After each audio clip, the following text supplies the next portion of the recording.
Okay, good morning, good afternoon, good evening, everybody. Chalo. So today we are going to start with the subject taxation. तो अगर आप यहाँ पे देखें, tax will be divided into two, 50 marks income tax, 50 marks GST, जिसमें 30 marks will be MCQ. MCQ में अगर आप देखोगे case study based MCQ 6 marks के पूछ सकते हैं आपको, 2 case study from income tax और फिर 3 MCQ सिंगल, या फिर 1 MCQ 2 मार्क का, 1 MCQ 1 मार्क का, लाइक दैट. जीएसटी में भी वैसे ही होगा. 35 डिस्क्रिप्टिव में से सबसे पहला क्वेश्चन 1 होगा कंपलसरी. ये जो कंपलसरी क्वेश्चन नंबर है वो 15 मार्क्स में पूछेंगे. That is the combination of entire direct tax. फिर 2, 3, 4 में से कोई भी 2 क्वेश्चन अटेम्प्ट करने हैं. 6 + 4, 6 + 4 और 5 + 5, या फिर any combination they can ask. बराबर. तो यहां पे अगर आप देखोगे टैक्स में conceptual clarity is must. MCQ में पूछ सकते हैं, थ्योरी में पूछ सकते हैं, प्रैक्टिकल केस में पूछ सकते हैं और सब में भी पूछ सकते हैं. तो कहीं पे भी जितना आपका कंसेप्ट क्लियर होगा उतना आपके लिए आसान हो जाएगा. बराबर है. तो first of all conceptual clarity is must. Second, each and every section, provision, उसके एक्सेप्शन सभी को अच्छे से लर्न करना होगा. एक भी सेक्शन अगर आप भूल गए तो उसकी एप्लीकेबिलिटी ठीक से नहीं कर पाओगे. तो दैट इज मस्ट. तो यहां पे हम क्या कैसे करने वाले हैं समझ लो. ओके,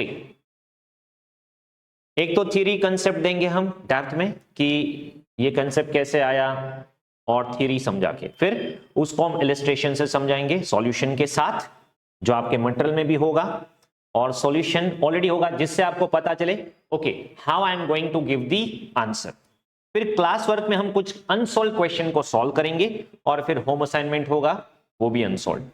फिर हम रिपीटेडली रिवीजन करेंगे. Call and revise revise revise as much as possible. Revise करो. Chapter wise test, then MCQ test, then mock test. That's how we are going to go ahead with the taxation. Okay, चलो. तो basic concept exam point of view से तो important इतना नहीं है, but फिर भी फटाफट से उसका हम यू कैन से डेप्थ में स्टडी कर लेते हैं. ठीक है. तो यहां पे अगर आप देखोगे वाई टैक्सेस, टैक्स क्यों जरूरी है, तो that is a basic source of revenue for the government. अगर आप देखोगे यहां पे बेसिक सोर्स ऑफ रेवेन्यू है गवर्नमेंट का. गवर्नमेंट को डिफेंस के लिए, एजुकेशन के लिए, हेल्थ केयर के लिए और इंफ्रास्ट्रक्चर के लिए टैक्स चाहिए. इसीलिए क्या करते हैं, गवर्नमेंट रेवेन्यू कहां से जनरेट करेगी, तो टैक्स के फॉर्म में. टैक्सेशन जो है वो 2 तरह से होगा. गवर्नमेंट जो भी रेवेन्यू कलेक्ट करेगी that will be divided into 2. एक होगा डायरेक्ट टैक्स, एक होगा इनडायरेक्ट टैक्स. डायरेक्ट टैक्स की अगर हम बात करें तो इनकम टैक्स है, वेल्थ टैक्स. वेल्थ टैक्स तो भी निकल गया, बट इनकम और वेल्थ के ऊपर डायरेक्टली लेवी होता है.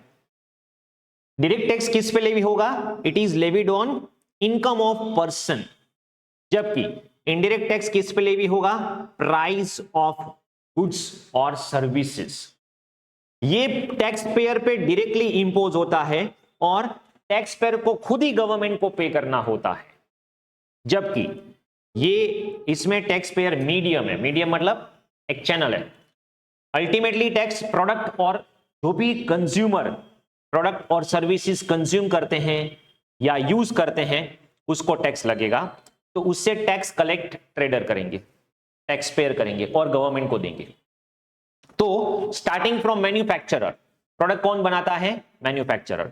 तो मैन्युफैक्चरर टैक्स लगाएगा होलसेलर पे, होलसेलर टैक्स लगाएगा रिटेलर पे, रिटेलर टैक्स लगाएगा अल्टीमेट कंज्यूमर पे. तो in short indirect tax is tax on goods और सर्विसेज. जो अल्टीमेट बर्डन किस पे जाएगा, ultimate burden will be passed on to consumer. Direct tax ऐसा है जिसको आप शिफ्ट नहीं कर सकते. मतलब मान लीजिए इनकम टैक्स मेरा है और मैं आपको बोल दूं चलो आपकी फीस में मेरा इनकम टैक्स भरना है. I can not collect income tax. I can not shift my burden of income to you because it is my personal tax. जबकि यहां पे क्या होगा, इनडायरेक्ट टैक्स में आप बर्डन शिफ्ट कर सकते हो. अगर हम डायरेक्ट टैक्स की बात करें तो ये प्रोग्रेसिव इन नेचर है. प्रोग्रेसिव इन नेचर मतलब higher tax to rich people जिसकी इनकम ज्यादा है उसको हायर टैक्स, जिसकी इनकम लोअर है या पुअर है उसको नो टैक्स। इसको बोलते हैं प्रोग्रेसिव इन नेचर, जबकि indirect tax regressive in nature है। Same rate for all irrespective of capacity of person's income. तो ये थोड़ा रिग्रेसिव हो जाएगा, मतलब मान लीजिए आप कोई प्रोडक्ट बाय कर रहे हैं तो आपको भी वही लगेगा जो मिस्टर अमिताभ बच्चन को लगता है टैक्स। ओके, तो कोई भी पुअर है उसको भी वही लगेगा। एग्जाम्पल है इनकम टैक्स, एग्जाम्पल है जीएसटी और custom duty.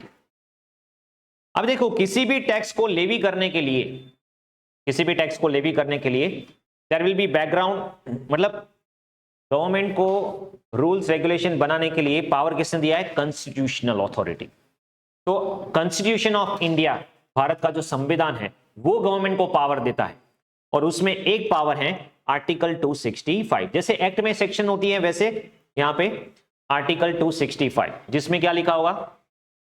No tax shall be levied और collected except by authority of law. तो आर्टिकल 265 क्या बोलता है कि अगर आपको टैक्स कलेक्ट करना है तो आप कोई एक्ट या लॉ के बिना टैक्स कलेक्ट नहीं कर सकते। और आर्टिकल 246 के 7 शेड्यूल में, आर्टिकल 246 के 7 शेड्यूल में 3 लिस्ट दिए हैं, जिसमें लिस्ट 1 है, लिस्ट 1 यूनियन लिस्ट, लिस्ट 1 है यूनियन लिस्ट, जिसमें क्या होगा? Parliament has exclusive right to make laws, only government will be having right to make the law. मतलब पार्लियामेंट, सेंट्रल गवर्नमेंट के पास राइट रहेगा, बराबर। लिस्ट 2, लिस्ट 2 में क्या होगा? It is a legislature of any state have exclusive right to make law. ये state list है। स्टेट लिस्ट में क्या होगा? Only state government has got power to make the law. तो अगर आप देखोगे यूनियन लिस्ट में एंट्री नंबर 82 जो इनकम टैक्स है वो कहां पे लिखा है? एंट्री नंबर 82 में लिखा है कि पार्लियामेंट के पास पावर है to make law of taxes on income. देखो आप सोचो कि इनकम टैक्स जो है वो एग्रीकल्चर पे एग्जेम्प्ट होता है। क्यों एग्जेम्प्ट होता है?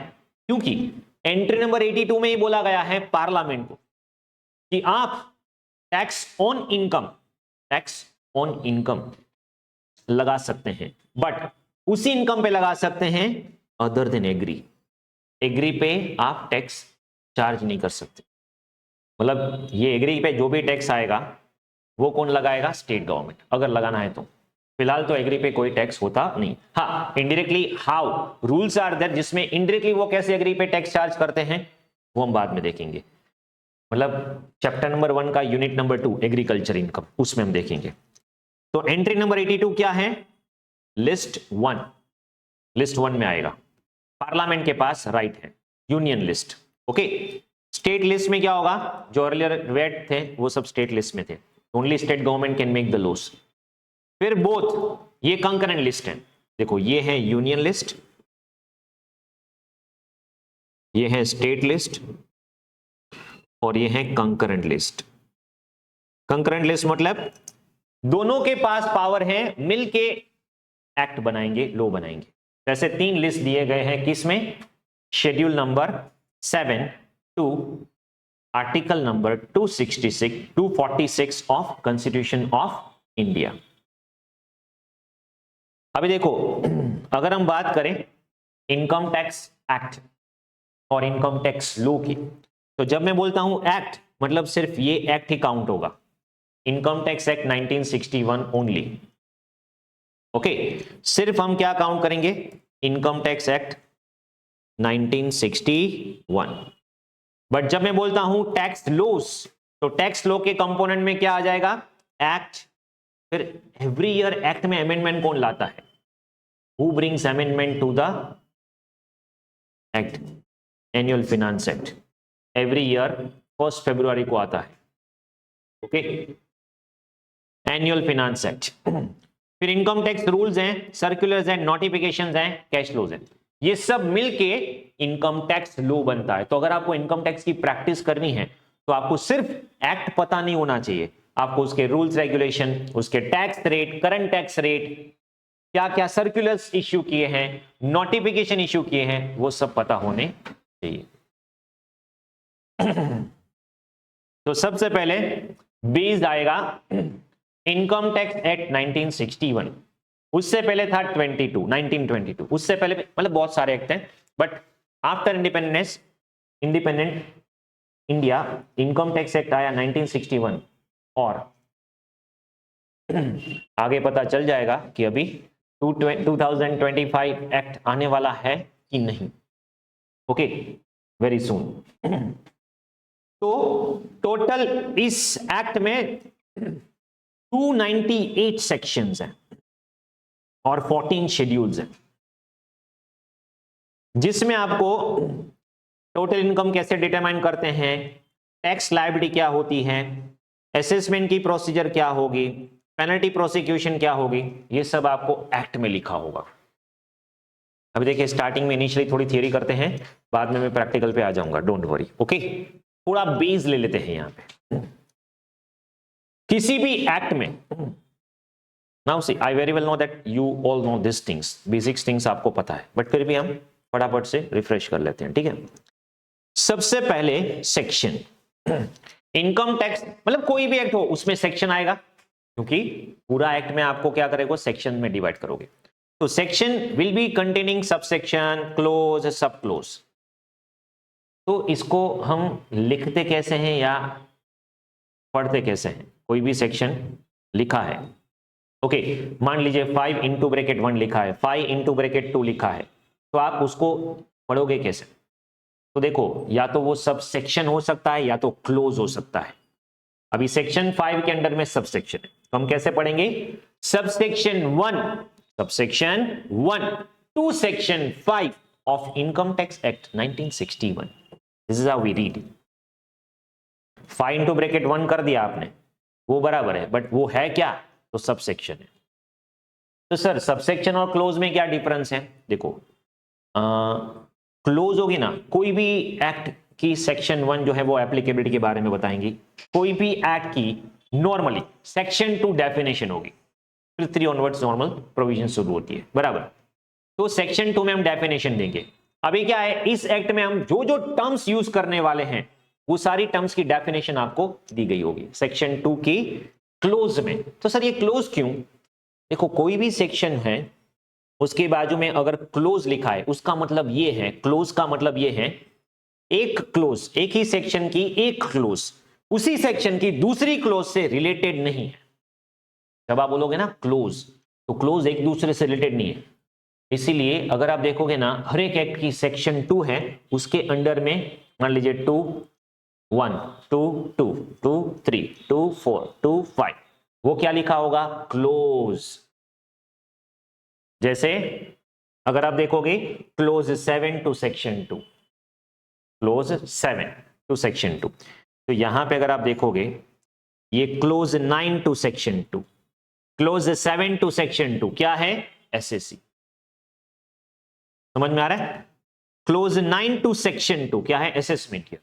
अभी ये जो क्लोज होगी ना, वो आपस में रिलेटेड नहीं है। रिलेटेड क्यों नहीं है? मतलब उसका कोई कनेक्शन एज सच नहीं है कि हार्मनी में ही आपको लर्न करना होगा। तो क्लोज जो है वो इंडिपेंडेंट होगी, वो एक दूसरे से रिलेटेड नहीं है, इंडिपेंडेंट है। तो क्लोज मतलब क्या, part of section which is independent और नॉट रिलेटेड टू अदर, जैसे कि सेक्शन 2 की सारी क्लोजेस। जबकि सबसेक्शन होगा ना, वो रिलेटेड होगा। क्यों? अब देखो 5(1) scope of total income for resident, 5(2) scope of total income for non resident, तो ये दोनों स्कोप ही है। Section 5 subsection 1, section 5 subsection 2 residential status में हम देखेंगे, वो अल्टीमेटली स्कोप ही है, तो दोनों रिलेटेड है। फिर सबसेक्शन 2 में क्या बोला है, अगर नॉन रेसिडेंट हुआ तो ऐसे करेंगे, रेसिडेंट हुआ तो ऐसे करेंगे, तो दोनों आपस में कनेक्टेड है। तो किसी भी सेक्शन की आप सबसेक्शन बोलोगे तो हर एक सबसेक्शन कनेक्टेड है। तो अगर मुझे यह जानना है कि ओवरऑल इंडिविजुअल का स्कोप कैसे होगा, तो उसके लिए मुझे 5 की हर एक सबसेक्शन को लर्न करना होगा, तब जाके मुझे ओवरऑल पिक्चर और आइडिया मिलेगा। समझ में आ रहा है? तो सबसेक्शन क्या होगा, पार्ट ऑफ सेक्शन जो एक दूसरे से रिलेटेड है। देखो ये बहुत ही बेसिक है, आपको पता होना चाहिए। कोई भी बैर पोर्शन आपको बोले ना, ये इनकम टैक्स एक्ट आपको थमा दे चलो पढ़ो, या मान लीजिए कोई पर्टिकुलर केस स्टडीज आप पढ़ रहे हो और ऐसा लिखा है so close so and so thing, फिर प्रोविजो लिखा है, एक्सप्लेनेशन लिखा है, तो आपको पता होना चाहिए ये टर्म क्या है, तभी जाकर उसको आप अच्छे से इंटरप्रेट कर पाओगे। बराबर। नेक्स्ट है प्रोविजोस। देखो इनकम टैक्स में बार बार हर एक जगह पे आपको ये बहुत ही इंपॉर्टेंट है एक्सेप्शंस, क्योंकि पहले क्या बोलेंगे, इसको ये प्रोविजन एप्लीकेबल है, फिर बोलेंगे एक्सेप्ट फॉलोइंग। ओके, तो फिर क्या होगा, या तो एक्सेप्शन दिए होगे या तो लिखा होगा proviso to so and so section. जैसे ही लिखा ना proviso to section so and so, इसका मतलब वो सेक्शन में जो लिखा है ना उल्टा हो जाएगा, मतलब वो एप्लीकेबल नहीं होगा, क्योंकि सेक्शन में लिखा है आपको डिडक्शन मिल जाएगा डोनेशन का अगर आप पॉलिटिकल पार्टी को देंगे। ओके, फिर वहां पे क्या लिखेंगे, प्रोविजो। प्रोविजो में क्या लिखेंगे, बोले कैश में पे करोगे तो नहीं मिलेगा, कैश में पे करोगे तो नहीं मिलेगा। और करंट ईयर में, करंट असेसमेंट ईयर में बहुत सारी नोटिस इनकम टैक्स डिपार्टमेंट से भर भर के आ रही है और वो उसी टॉपिक पे आ रही है, जीजीसी। पॉलिटिकल पार्टी को जो भी आपने कंट्रीब्यूशन दिया है, ओके, उस पर नोटिस आ रही है। क्यों, अभी रिसेंटली 24 में इलेक्शन हुआ, तो उस ईयर में ज्यादा से ज्यादा पॉलिटिकल पार्टी को कंट्रीब्यूशन दिया गया होगा, तो इसीलिए वो ईयर जब खत्म हुआ तो उसी पे नोटिस। क्योंकि कई बार किन लोगों ने क्या किया होगा, अभी डिमांड तो करते नहीं है, चलो मैंने कंट्रीब्यूशन कर दिया, ऐसे करके क्लेम कर लिया। तो डिपार्टमेंट ने क्या किया, जिन लोगों ने, जितने भी एसएससी ने ये पॉलिटिकल पार्टी पे कंट्रीब्यूशन क्लेम किया ना, सभी को नोटिस भेजो, बोले प्रूफ लाओ, आपने भेजा है तो कंट्रीब्यूशन दिया है, फेक नहीं होना चाहिए, क्योंकि कई बार क्या फेक डिडक्शन क्लेम कर लिया तो कैश में नहीं मिलेगा। Explanation clarify the provisions. देखो प्रोविजो क्या है, एक्सेप्शन, मतलब सेक्शन, सब सेक्शन। ये प्रोविजो कहां पे लग सकता है, किसी भी सेक्शन सब सेक्शन में कहीं पे भी लग सकता है, क्लोज में। समझ में आ रहा है, सेक्शन क्लोज सब सेक्शन कहीं पे भी प्रोविजो लग जाएगा, इसका मतलब क्या होगा, वो उस मेन सब सेक्शन या सेक्शन या क्लोज का एक्सेप्शन है, मतलब कुछ ना कुछ कंडीशन रहेगी।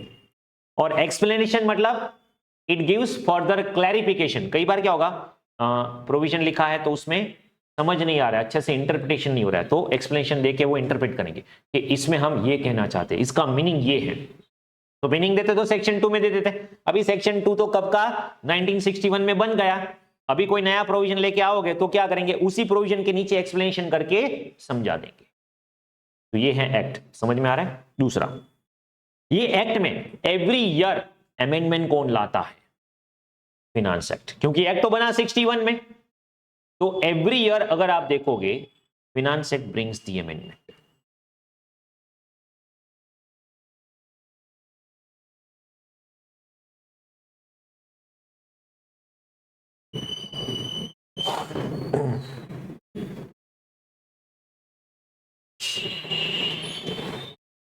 देखो अगर आप यहां पे देखोगे,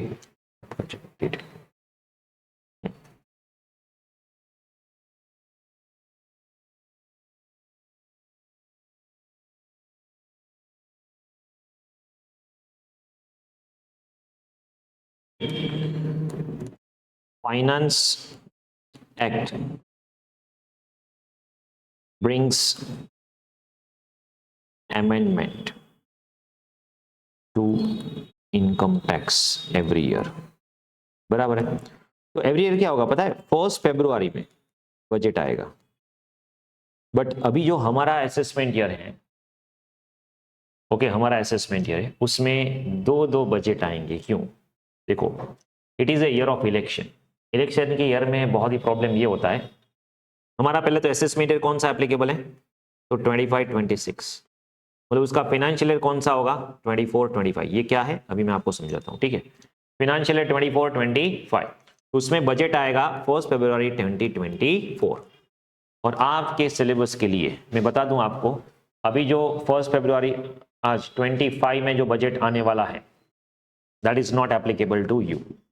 ओके, वो एप्लीकेबल होगा May 26 onwards, May 26 onwards. Okay, तो अभी May 25, सितंबर 25, जनवरी 26, तीनों के लिए यही बजट है।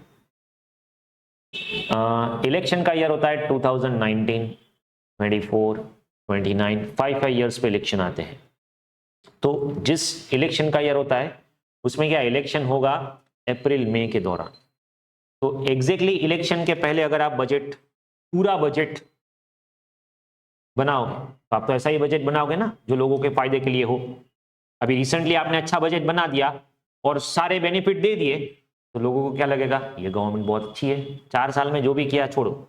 अभी रिसेंट बजट में आपने बहुत अच्छा बेनिफिट दे दिया तो क्या करेंगे, आप ही को वोट देंगे। तो ये तो प्रॉब्लम होगा, नाइंसाफी होगी। इसलिए उन्होंने क्या किया, ये जो बजट आएगा ना उसमें बहुत इंटरिम बजट बोलते हैं उसको, फिनांस एक्ट 2024 नंबर 1 ऐसे। इसमें बहुत सारे अमेंडमेंट वगैरह नहीं आएंगे, कंटिन्यू होगा। एक्चुअल बजट आएगा इलेक्शन के बाद जब न्यू गवर्नमेंट फॉर्म हो जाती है तब। ओके, न्यू गवर्नमेंट फॉर्म होने के बाद 23 जुलाई 2024 में फिनांस एक्ट नंबर 2 आया और ये हमारे लिए एप्लीकेबल है। समझ में आ रहा है? इसी वजह से प्रॉब्लम क्या हुआ, आपको ये सारे अमेंडमेंट करने थे, इसी ईयर करने थे, लास्ट ईयर कर देते, अभी करंट ईयर कर देते हैं। Why this year? इन लोगों की वजह से हमारा कैपिटल गेन तो डिफिकल्ट हो गया। क्यों? 23 जुलाई को बोला अभी कैपिटल गेन में हम ड्रास्टिक चेंज करते हैं। पहले जो 10% था उसको 12.5 कर दिया, 20 इंडेक्सेशन के साथ था उसको हटा के 12.5 कर दिया। तो भी प्रॉब्लम क्या हुआ, 23 जुलाई को किया तो उसको क्या, मतलब पहले तो उन्होंने कर ही दिया था, फिर लोगों ने बहुत अपोज किया, कैसे थोड़ी होगा, हमने उससे पहले सेल किया हो तो उसका क्या होगा। फिर उन्होंने क्या किया, ओके 23 जुलाई से अगर आपने पहले किया है तो ये वाला, और 23 जुलाई ऑनवर्ड्स किया है तो ये वाला टॉपिक। अभी प्रॉब्लम क्या होगा, हमें ये दो याद रखने होंगे।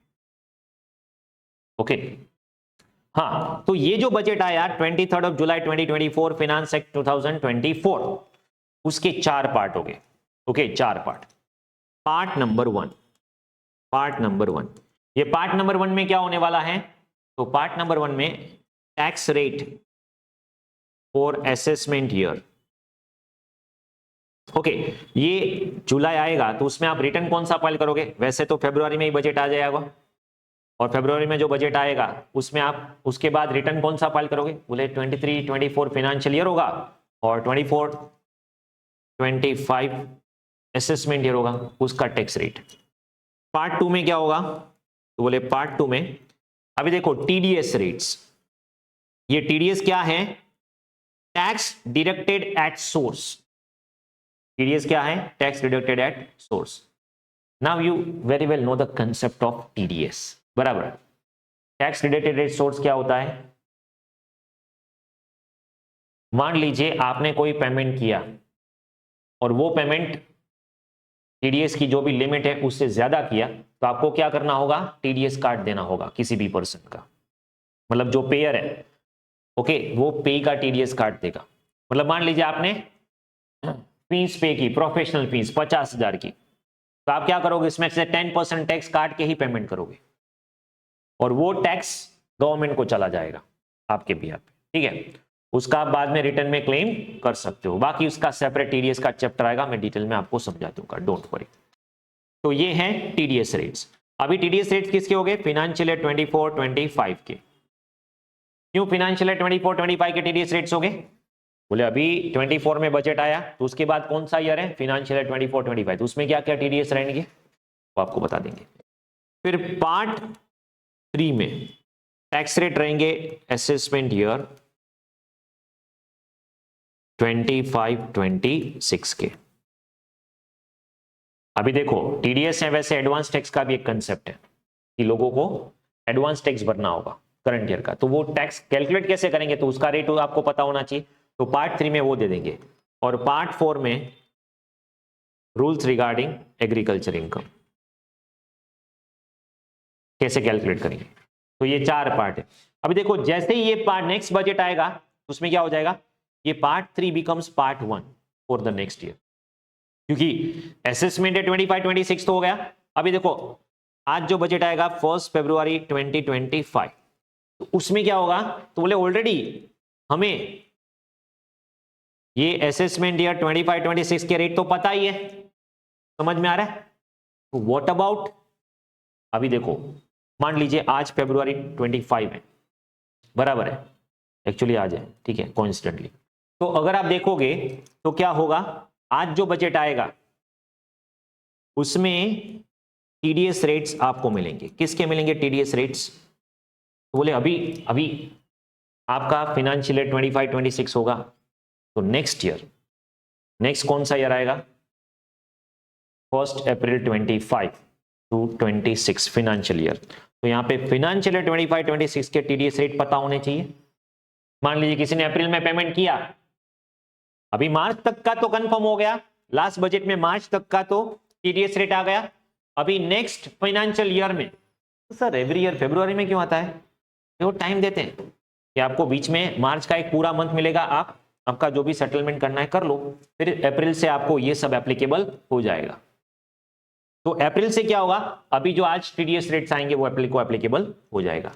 अभी मुझे अप्रैल में एडवांस टैक्स पे करना है, अभी नेक्स्ट ईयर का क्या होगा रेट, तो वो आपका असेसमेंट ईयर का 26-27 का रेट अभी आएगा, ये जो बजट आएगा उसमें। समझ में आ रहा है, it goes on every year. और पता नहीं आज अगर जो नया एक्ट अगर उन्होंने किया डायरेक्ट टैक्स कोड, तो फिर वो नया एक्ट आ जाएगा। बट रिमेंबर वन थिंग, ये एक्ट आपके लिए एप्लीकेबल नहीं है, कुछ भी हो जाए आज का बजट आपके लिए कुछ भी एप्लीकेबल। क्लियर है, चलो इतना क्लियर, इसमें कोई डाउट। तो ये है आपका फाइनेंस एक्ट। फिर है इनकम टैक्स रूल्स। देखो इनकम टैक्स के सेक्शन 295 में, इनकम टैक्स के सेक्शन 295 में सीबीडीटी, ये इनकम टैक्स का मैनेजमेंट कौन करता है, central board of direct taxes, CBDT. उसको पावर दिया कि आप रूल फ्रेम कर सकते हैं। अभी रूल्स किसके लिए, तो बोले एक्ट में तो लिखा होगा लायबिलिटी कैसे आएगी, असेसमेंट कैसे होगा, प्रोसिक्यूशन कैसे होगा, टैक्स लायबिलिटी कैलकुलेट कैसे करेंगे, ओके, इनकम का हेड्स क्या होगा, बट इनकम टैक्स रिटर्न का फॉर्म फिलअप करना है तो फॉर्म, फॉर्मालिटीज, वो सब कहां पे आएगा, सारे फॉर्म्स, फॉर्मालिटीज वो सब कहां पे आएगा, तो बोले वो रूल्स में देंगे। डेप्रिसिएशन रेट्स रूल्स में देंगे, परक्विजिट्स के वैल्यूएशन रूल्स में देंगे। इनकम टैक्स रूल्स 1962 आया जो सीबीडीटी ने फ्रेम किया। तो कई जगहों पे अगर आप देखोगे रूल आप अप्लाई करते भी हो बट आपको पता नहीं वो रूल है। डेप्रिसिएशन सेक्शन 32 में जो रेट कर रहे हैं ना 15%, 10%, 25%, वो किसने दिया है, रूल्स ने। परक्विजिट्स में आप जो वैल्यूएशन रूल्स करते हैं, okay, valuation 10% of so and so, okay, या फिर कॉस्ट का 10%, ये सब कहां पे लिखा है, रूल्स में। नेक्स्ट आता है क्लैरिफिकेशन, सर्कुलर्स और नोटिफिकेशन। ओके, इनकम टैक्स जो है वो सर्कुलर्स इश्यू करेंगे। ये सर्कुलर्स इश्यू करने के लिए सीबीडीटी को एम्पावर किया गया है इनकम टैक्स की सेक्शन 119 में, जिसमें देखो सीबीडीटी हैंडल करते हैं डिपार्टमेंट में। कई बार क्या होगा, इंटरनली उन लोगों को अपने सबऑर्डिनेट्स को सर्कुलर इश्यू करने हैं तो वो कर सकते हैं, बट सर्कुलर जो है वो कोर्ट को बाइंड नहीं करते हैं, क्योंकि सीबीडीटी जो है हायर अथॉरिटी ऑफ टैक्स वो अपने सबऑर्डिनेट, मान लीजिए सीबीडीटी ने कमिश्नर ऑफ इनकम टैक्स को, assistant commissioner of income tax को, joint commissioner of income tax को सर्कुलर दिया, तो वो कोर्ट को एप्लीकेबल नहीं है। मतलब डिपार्टमेंट कोर्ट को ऐसा नहीं बोल सकते चलो ऐसे करो, कोर्ट आपके अंडर में नहीं आती है ना। और एसएससी भी आपको, मतलब आप एसएससी को नहीं बोल सकते, एसएससी एक्ट का बेनिफिट ले सकते हैं, सर्कुलर का बेनिफिट ले सकते हैं, एक्ट में जो है वो उनको करना होगा। नोटिफिकेशन जो है वो उसको एम्पावर किया गया है सेंट्रल गवर्नमेंट या सीबीडीटी। कई बार आपने देखा होगा कि इनकम टैक्स की ड्यूटी है वो एक्सटेंड हो जाती है, या कोई भी नोटिफिकेशंस आते हैं तो वो सारे नोटिफिकेशन का पावर यहाँ पे सेंट्रल गवर्नमेंट को दिया गया है, सीबीडीटी को दिया गया है। और फाइनली केस लॉज। कई बार क्या होगा, मान लीजिए एसएससी और असेसिंग ऑफिसर के बीच में डिस्प्यूट हो गया, तो judiciary will heal the dispute between assessee मतलब tax payer and income tax officers, और फिर वो डिसीजन लेंगे। तो उसमें क्या होगा, इनकम टैक्स का एक सेपरेट ट्रिब्यूनल, हर एक एक्ट का एक सेपरेट कोर्ट होता है, income tax appellate tribunal ITAT। फिर वहां से आप हार गए और आगे जाना है तो आप हाई कोर्ट में जा सकते हैं, वहां से हार गए और आपको आगे जाना है सुप्रीम कोर्ट में जा सकते हैं। Supreme court full and final law of land, उसके आगे कुछ नहीं। एक बार सुप्रीम कोर्ट का डिसीजन आ गया तो it's full and final.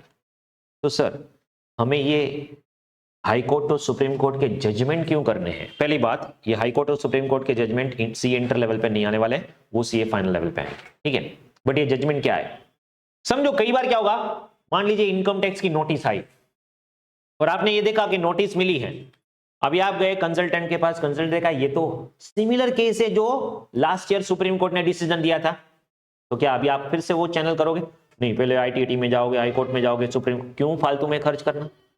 Assessing officer, कई बार इनकम टैक्स ऑफिसर को पता भी नहीं होता ऐसा केस ऑलरेडी हो चुका है, तो हमें याद दिलाना पड़ेगा कि भाई आपने ये नोटिस भेजी है, उससे पहले आप ये सुप्रीम कोर्ट का जजमेंट देख लो। हाँ सही बात है, तो ये जजमेंट ने डिसीजन एसएससी के फेवर में दिया था, बस तो भी मुझे वहां तक फिर से जाने की जरूरत नहीं है, मुझे सिर्फ क्या करना होगा, वो जो केस है उसको उठाना है।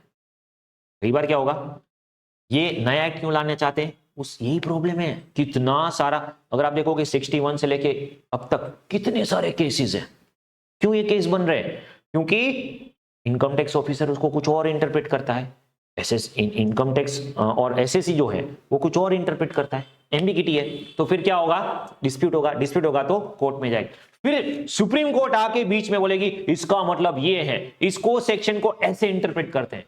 तो भी सेक्शन में पढ़ा था बट आपको इंटरप्रिटेशन ठीक से आया नहीं, तो फिर वो सुप्रीम कोर्ट का जजमेंट आपको इंटरप्रिटेशन करने में हेल्प करेगा। इसलिए आपको वो सारे जजमेंट भी लर्न करने होंगे अगर आप टैक्स लॉ को अच्छे से समझना चाहते हैं, टैक्स लॉ की प्रैक्टिस करना चाहते हैं।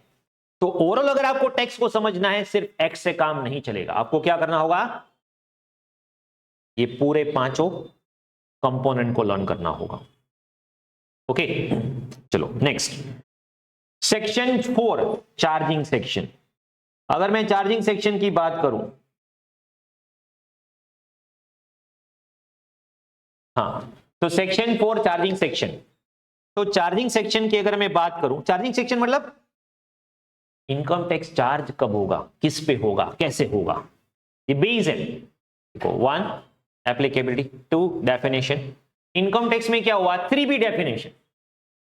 इनकम टैक्स में क्या हुआ, 2 में तो सारी डेफिनेशन दी है बट एक डेफिनेशन सेक्शन 3 में दी, ये वो बहुत इंपॉर्टेंट है, तो 4 से शुरू होता है। तो सेक्शन 4 में क्या बोला, चार्जिंग सेक्शन। तो किसी भी पर्सन को इनकम टैक्स कैसे लगेगा, तो बोले इतनी कंडीशन फुलफिल कर लो, income tax is charge on every person. Sir every person बोले तो बोले पर्सन की एक डेफिनेशन दी है 231, वो कर लो पता चल जाएगा। तो आगे करते हैं, as per rate prescribe by finance act. Finance act अभी मैंने आपको समझाया कि जो फाइनेंस एक्ट है, फाइनेंस एक्ट उसमें जो रेट्स हैं उसके मुताबिक क्या रेट है वो भी देखते हैं। Charge on total income earn during the previous year, what do you mean by previous year, section 3 में लिखा है। Assess to tax in assessment year. तो इन शॉर्ट अगर आप देखोगे चार्जिंग सेक्शन की कुछ कंडीशंस अगर आप देखो तो कंडीशन कैसे होती है, कंडीशन विजिबल लाइक दिस कि ये एवरी पर्सन पे लगेगा, पर्सन मतलब आगे देखेंगे। फिर टैक्स रेट कैसे लगेगा, तो बोले ऑन एवरी इनकम, जो टैक्सेबल इनकम है, एवरी टैक्सेबल है कि नहीं है, तो इनकम की डेफिनेशन आगे देखेंगे, आपको समझ में आ जाएगा कि कौन कौन सी इनकम टैक्सेबल है। किस रेट पे लगेगा, फाइनेंस एक्ट में जो रेट लगाया है उस रेट से लगेगा, समझ में आ रहा है। नेक्स्ट, किस ईयर की इनकम पे लगेगा, देखो हर एक एक्ट की कुछ टर्मिनोलॉजी होती है, हर एक एक्ट की कुछ टर्मिनोलॉजी होती है और वो टर्मिनोलॉजी आपको एक्ट में समझना होगा। अगर मैं आपको नॉर्मली बोलूं प्रीवियस ईयर, आपका बोले उससे पहले का ईयर।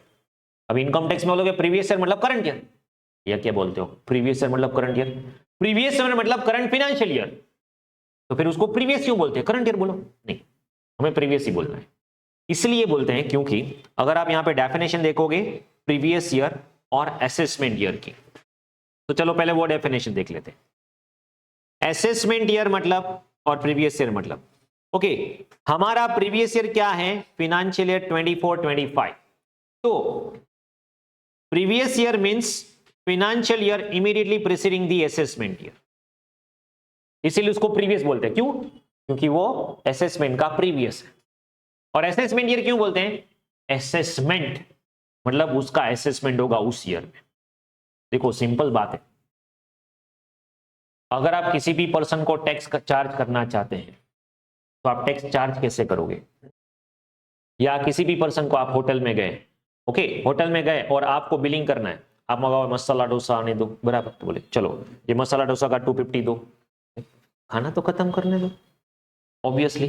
तो पहले आप क्या करोगे, वंस यू ऑर्डर इट और आपका एक एंड पॉइंट आएगा, उसके बाद जाके वो पूछेगा आपको कि अभी आपका खत्म हो गया तो बिल लेके आओ, ठीक है।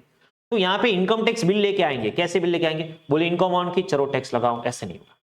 पहले मुझे पता तो लगा ना मेरी इनकम कितनी है, तो बोले चलो पता लगाओ, कैसे, तो बोले पहले पूरा साल खत्म होने दो। तो एवरी ईयर आप पहले अपना इनकम निकालोगे, तो अभी इनकम निकालने के लिए पहले ईयर खत्म होने देना पड़ेगा। तो फाइनेंशियल ईयर 24-25, अभी मुझे पता कैसे चलेगा, अर्ली इज मोस्ट, मतलब आप कितना भी अर्ली कर लो, 31 मार्च 25 खत्म होगा तो 1 अप्रैल से पहले तो आप अपना प्रॉफिट निकाल ही नहीं सकते, बराबर। तो फिर टैक्स कब लगेगा, नेक्स्ट ईयर को लगेगा, इसलिए वो ईयर कौन सा ईयर होगा, उस ईयर में असेसमेंट होगा, इसलिए उसको क्या बोला, असेसमेंट। और वो इन शॉर्ट फाइनेंशियल ईयर 24-25 में जो इनकम आपने अर्न की है, फाइनेंशियल ईयर 24-25 में जो आपने इनकम अर्न की है, वो assess to tax in assessment year 25-26 as per tax rate of 25-26। समझ में आया? ओके। और ये नाम भी देखो प्रीवियस ईयर इसलिए पढ़ा क्योंकि वो असेसमेंट का प्रीवियस है, असेसमेंट ईयर जिस ईयर में उसका असेसमेंट होगा, एसएससी जिसका असेसमेंट होगा, और पर्सन ऑल पर्सन। तो अभी देखते हैं पर्सन और एसएससी के बीच में क्या डिफरेंस है। ओके, इन्होंने बोला कि टैक्स हर एक पर्सन पे लगेगा, तो पर्सन मतलब क्या, सेक्शन 2 क्लोज 31, सेक्शन 2 उसकी क्लोज नंबर 31, पर्सन मतलब individual natural person. Number 2 Hindu undivided family, HUF। देखो as per the Hindu act जो भी फैमिली प्रॉपर्टी है, फैमिली बिजनेस है, उसको कोई एक पर्सन ऐसे नहीं बोल सकता ये मेरा बिजनेस, क्योंकि हिंदू परिवार में जॉइंट फैमिली का ट्रेंड हुआ करता था, अभी भी थोड़ा बहुत है, ठीक है।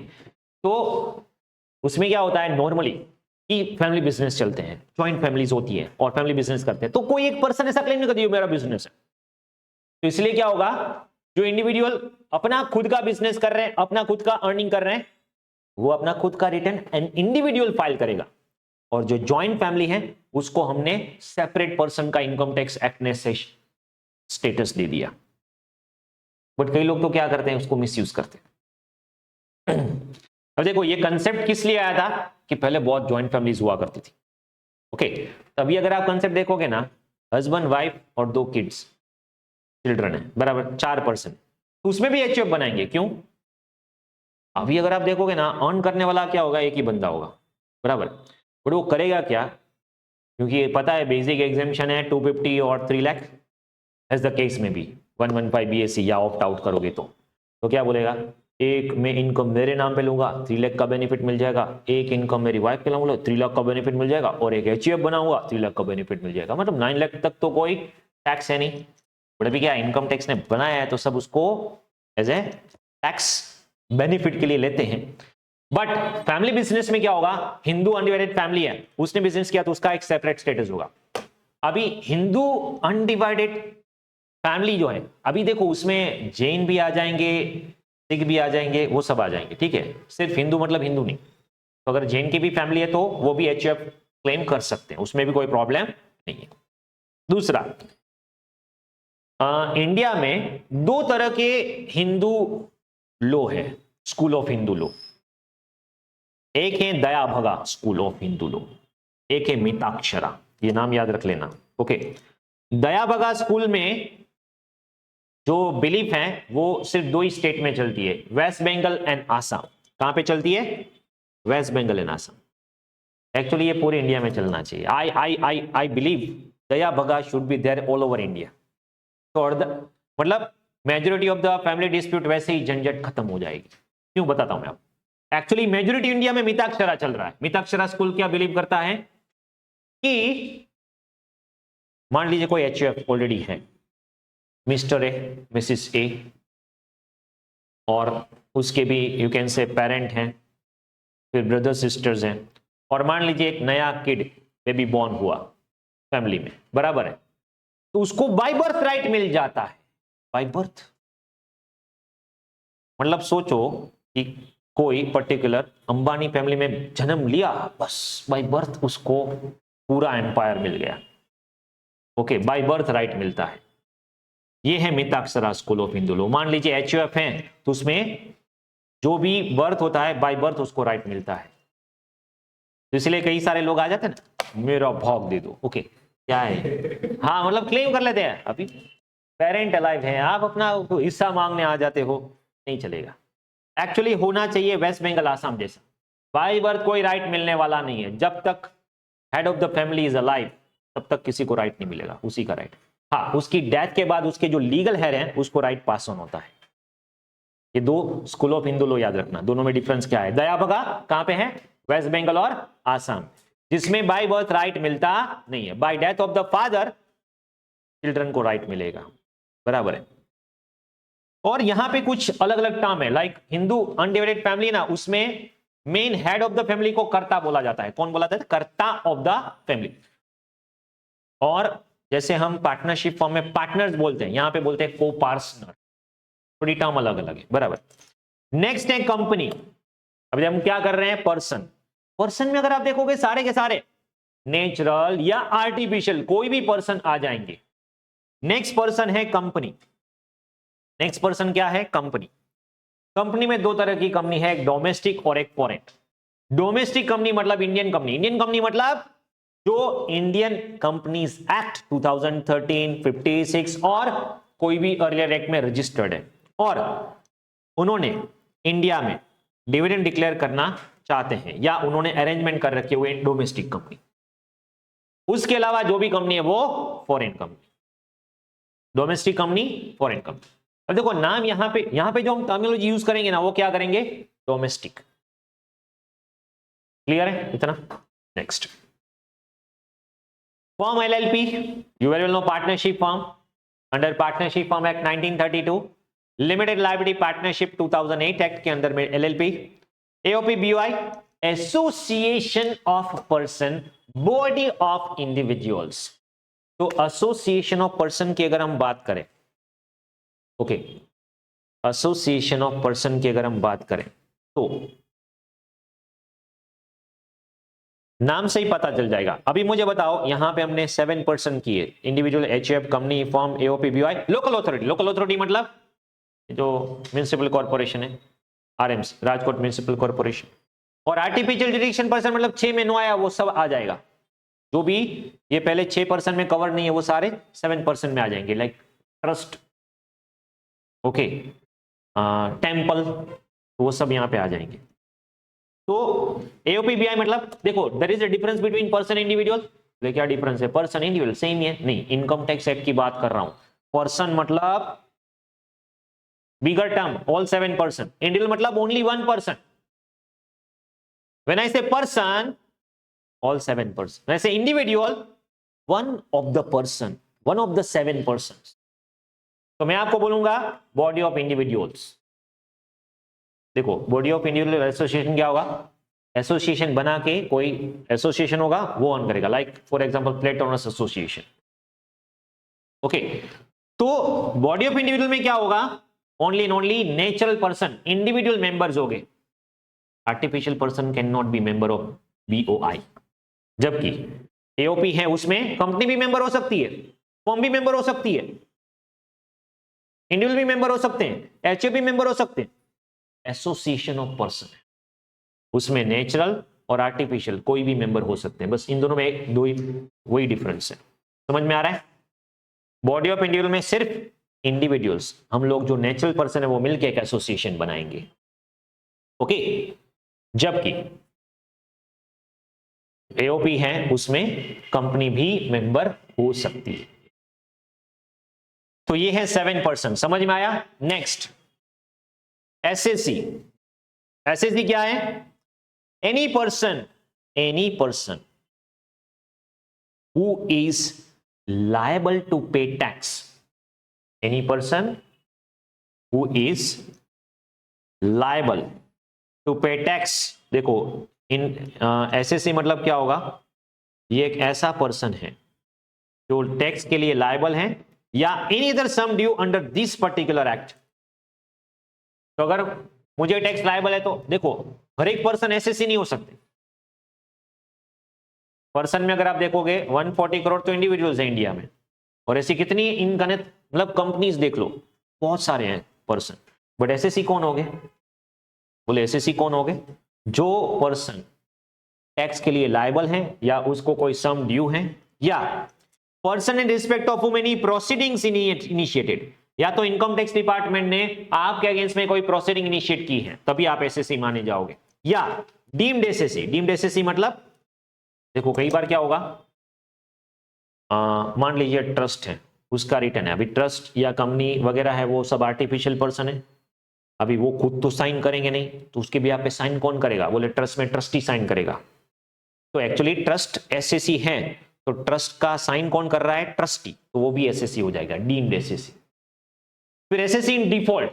एसएससी इन डिफॉल्ट मतलब चलो मान लिया उसके अगेंस्ट में कोई टैक्स नहीं है, उसके अगेंस्ट में कोई ड्यू नहीं है, उसके अगेंस्ट में कोई प्रोसीडिंग इनिशिएट नहीं हुई है, बराबर है, बट उसने इनकम टैक्स की कोई प्रोविजन को ब्रेक किया है, उसने इनकम टैक्स की कोई प्रोविजन को ब्रेक किया है, तो उसको क्या बोलेंगे? Assessee in default. तो ये चार तरह से एसएससी बन सकते हैं, जिसका कोई सम और इनकम टैक्स ड्यू है, ओके, जिसके अगेंस्ट में इनकम टैक्स ने कोई प्रोसीडिंग इनिशिएट की है, डीम्ड एसएससी, और जिसने डिफॉल्ट किया है। ये चार में से कोई भी पर्सन एसएससी बन सकते हैं। ओके, एक सिंपल लाइन बोलते हैं, every person is assessee but every assessee is not a person. उल्टा, every assessee is a person, person में तो सारे आ जाएंगे, बट जरूरी नहीं कि एवरी पर्सन एसएससी हो। समझ में आ रहा है? क्योंकि एसएससी इज स्मॉलर टर्म। चलो इतना क्लियर, इसमें कोई डाउट? क्लियर है?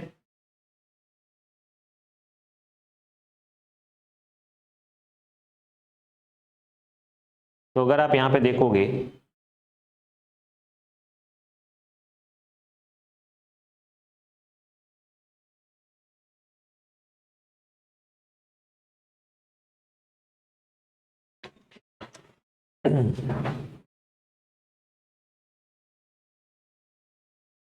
तो this is how charging section will be applicable. अभी एक और बात, यहां पे अगर आप देखोगे मैंने आपको स्टेप्स दिए हैं, टोटल इनकम को कैलकुलेट कैसे करोगे, बराबर। वैसे अगर आप ये सारे स्टेप्स देखोगे तो स्टेप्स में इतना ही आएगा। बाय द वे ये स्टेप्स ही आपका पूरा सिलेबस है, ये स्टेप्स ही आपका पूरा सिलेबस है। सबसे पहले आपको क्या करना होगा? Determine the residential status, determine the residential status. तो चैप्टर नंबर 2 कि पर्सन रेसिडेंट है, नॉन रेसिडेंट है, ऑर्डिनरी रेसिडेंट है कि नॉट ऑर्डिनरी रेसिडेंट है, बराबर। फिर एक बार उसका स्टेटस डिसाइड हो गया तो फिर उसकी इनकम टैक्सेबल होगी कि नहीं होगी वो पता चल जाएगा। चलो स्टेटस है रेसिडेंट, उसको इनकम टैक्सेबल होगी, बट कौन से हेड में? तो बोले 5 heads of income are there. Salary, house property, अगर सैलरी मतलब जिसने एम्प्लॉयर रिलेशनशिप से कुछ भी अर्न किया है तो हाउस प्रॉपर्टी, अगर आपने हाउस प्रॉपर्टी है आपके पास, ओके। पीजीबीपी, बिजनेस या प्रोफेशन करते हो, कैपिटल गेन्स एंड जो भी अदर सोर्सेज। अदर सोर्सेज क्यों दिया है? चारों हेड में जो नहीं आएगा वो सब कहां पे आएगा? Other source. फिर हम क्या करेंगे, ये जो हर एक हेड के नीचे, हर एक हेड के अंडर में हम इनकम कैलकुलेट करेंगे और उसके रिस्पेक्टिव हेड के डिडक्शंस हैं, रिस्पेक्टिव हेड के डिडक्शंस। लाइक अगर हम सेक्शन सैलरी की बात करें तो 15 से 17 सैलरी हेड की इनकम आएगी, जिसमें section 16 is there deduction for salary, standard deduction of 50,000 और 75,000 in case of 115 BAC latest amendment. तो इनकम फ्रॉम हाउस प्रॉपर्टी, तो सेक्शन 22 से लेके 27 तक हाउस प्रॉपर्टी इनकम है, जिसमें सेक्शन 24A 24B डिडक्शन है। तो वैसे ही पीजीबीपी, वैसे ही कैपिटल गेन जिसमें 54 में एग्जेम्पशंस है। तो ये सब आप कैलकुलेट करके 5 हेड्स की टोटल इनकम कैलकुलेट करोगे। फिर आता है क्लबिंग प्रोविजन। अभी देखो अगर आप देखोगे वॉल्यूम 1 हमारा इतने में हो गया, रेसिडेंशियल स्टेटस चैप्टर नंबर 2, फिर 3 के unit 1, unit 2, unit 3, unit 4, unit 5, फिर आगे जाओगे क्लबिंग। क्लबिंग मतलब क्या होगा? किसी और की इनकम आप में क्लब हो जाएगी, किसी और की इनकम आप में क्लब हो जाएगी अगर आपने ट्रांसफर किया है। मतलब देखो कई बार क्या होगा, मिस्टर ए बिजनेस वही कर रहा है बराबर, तो एक मिस्टर ए के नाम की इनकम हो रही है और ए के ही पैसों से मिसिस ए के नाम पे बिजनेस कर रहा है, बिजनेस भी वही कर रहा है, पैसा भी उसी का है। फिर बोलेंगे जब इनकम टैक्स को पता चलेगा ये तो आप ही के पैसे से बिजनेस हो रहा है, तो फिर ये मिसिस ए को अलग से टैक्सेबल नहीं होगा, आपके इनकम में क्लब हो जाएगा। तो ये क्लबिंग का प्रोविजन कैसे है वो देखेंगे आगे। फिर जैसे पॉजिटिव इनकम है तो डिपार्टमेंट इनकम टैक्स चार्ज करते हैं। मान लीजिए किसी को लॉस आया तो don't you think so department को उसको देना चाहिए कि चलो ये लो टैक्स आपका वापस। जब तक प्रॉफिट आया था तब तक बोलते टैक्स लाओ टैक्स लाओ, अभी किसी को लॉस आया तो फिर डिपार्टमेंट को नहीं देना चाहिए कि चलो आपने इतने सालों से हमें टैक्स दिया तो ये लॉस आया आपका तो अभी हम आपको हेल्प करते हैं। गवर्नमेंट ऐसे कोई हेल्प करने वाली है नहीं, ठीक है। बट हाँ एक बेनिफिट ये देते हैं कि अगर आपको लॉस आया है तो अभी नेक्स्ट ईयर्स में जब प्रॉफिट होगा तो आप क्या बोलोगे, पहले मेरा ये प्रॉफिट नहीं है, पहला मेरा वाला लॉस का रिकवरी हुआ है। हाँ तो क्या होगा, ये जो लॉस आया वो आप सब्सिक्वेंट ईयर में सेट ऑफ ले सकते हो, या एक इनकम का एक हेड ऑफ इनकम का जो लॉस है वो दूसरे हेड के या सेम हेड के सामने बेनिफिट ले सकते हो और बाद में आप क्या करोगे, इनकम टैक्स पे करोगे। तो ये बेनिफिट आपको जरूर मिलेगा और वो बेनिफिट हम देखेंगे set of and carry forward of losses के चैप्टर में। एक बार आपने ये सब एडजस्ट कर दिया उसको बोलेंगे ग्रोस टोटल इनकम। क्या बोलेंगे, ग्रोस टोटल इनकम। उसमें से हम माइनस करेंगे deductions from gross total income. ये डिडक्शन का एक सेपरेट चैप्टर है, सेक्शन 80C टू 80U, उसमें सारे डिडक्शंस है। मान लीजिए आपने इन्वेस्टमेंट किया तो बोले इन्वेस्टमेंट पे डिडक्शन मिल गया, डोनेशन दिया 80G में डोनेशन पे डिडक्शन मिल गया। तो जीटीआई और टीआई उसमें सिर्फ एक ही डिफरेंस है, डिडक्शन माइनस करने के बाद आओगे तो टोटल इनकम। तो देखो ये सारी टर्मिनोलॉजी बहुत ही इंपॉर्टेंट है। अगर इनकम टैक्स में कहीं पे बोला है ग्रॉस टोटल इनकम और कहीं पे बोला है टोटल इनकम, मतलब total income gross total income, no, word gross निकल गया तो यहां पे नेट नहीं लिखेंगे, बोलेंगे टोटल इनकम मतलब टैक्सेबल इनकम, मतलब ग्रोस टोटल इनकम में से डिडक्शन माइनस हुआ है वो है आपकी टोटल इनकम। और टैक्स किस पे लगेगा, इस टोटल इनकम पे लगेगा। समझ में आ रहा है, टैक्स किस पे लगेगा, इस टोटल इनकम पे लगेगा। इतना क्लियर है। तो क्वेश्चन यहां पे आएगा टैक्स रेट क्या है, टैक्स रेट क्या है। तो नेक्स्ट स्टेप आएगा टैक्स का कैलकुलेशन और टैक्स रेट। अभी टैक्स रेट क्या है, यहां पे मैं बीच में एक थ्योरी छोड़ रहा हूं, ये 5 एक्सेप्शंस वो बाद में करेंगे, डोंट वरी। अभी टैक्स रेट पे आ जाओ।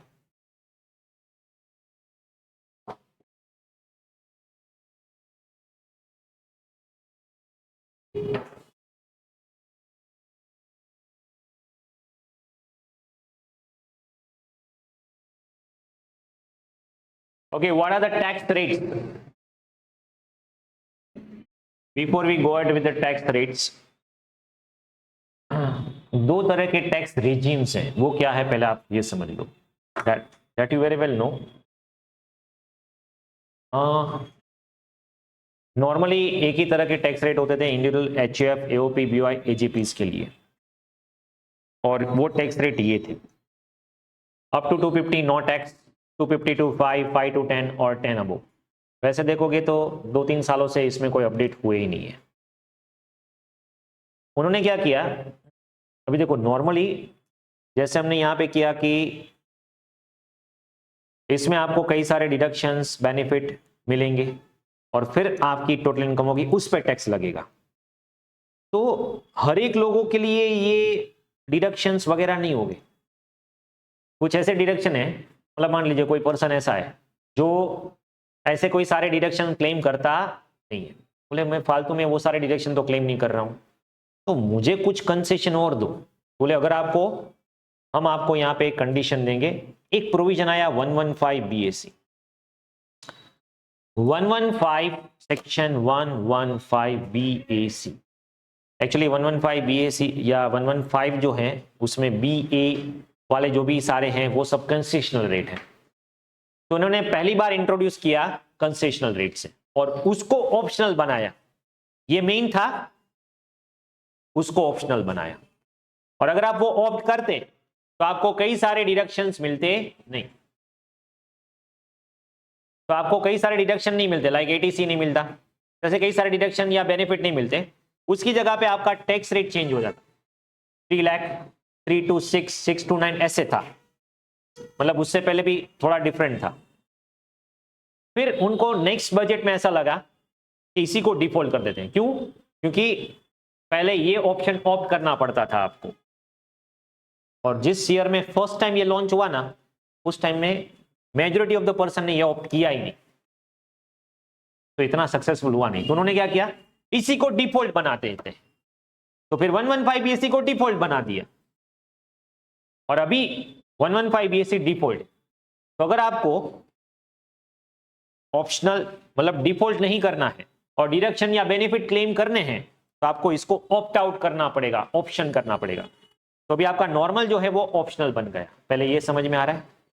ये दो रेजिम किसके लिए? पहला रेजिम है 115 BAC। इस रेजिम में क्या होगा, कंसेशनल रेट से टैक्स चार्ज होगा। कंसेशनल रेट बोले तो देखो यहां पे अगर आप देखोगे, आपकी जो भी टोटल इनकम है 3 लाख, बराबर 3 लाख तक तो कोई टैक्स होगा नहीं। 3 to 7 latest amendment for assessment year 25-26। पहले था 3 to 6, 6 to 9, 9 to 12, 12 to 15 and all. इस ईयर में असेसमेंट ईयर 25 ऑनवर्ड्स उन्होंने थोड़ा माइनर, मतलब ये लॉलीपॉप जैसा है। इन शॉर्ट 3 से लेके 12 के बीच में है, वो भी नहीं, 3 से लेके जो ये जो दो स्लैब है 5 to 15 उसके बीच में चेंज आया। 3 to 7 कर दिया 5% टैक्स रेट, और ये स्लैब रेट है। स्लैब रेट बोले तो स्लैब वाइज टैक्स लगेगा, नॉट फ्लैट रेट। मतलब पहले 3 लाख तक नो टैक्स, 3 to 7 4 लाख पे 5%, 7 to 10 3 लाख पे 10%, 10 to 12 2 लाख पे 15%, 12 to 15 3 लाख पे 20%, और मोर देन 15 30%। ये समझ में आया पहले? इसमें कोई डाउट?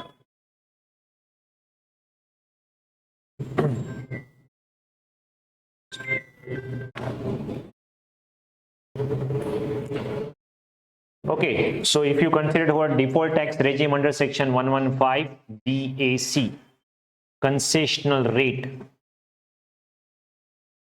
तो 3 लाख तक कोई टैक्स नहीं होगा। 3 to 7 5%, 7 to 10 10%, 10 to 12 15%, 12 to 15 20%, and more than 15 30%। और हर एक टैक्स पे अगर आप देखोगे, देखो दोनों में से कोई ऑप्शन होगा तो आपको सम में स्पेसिफिकली दिया होगा।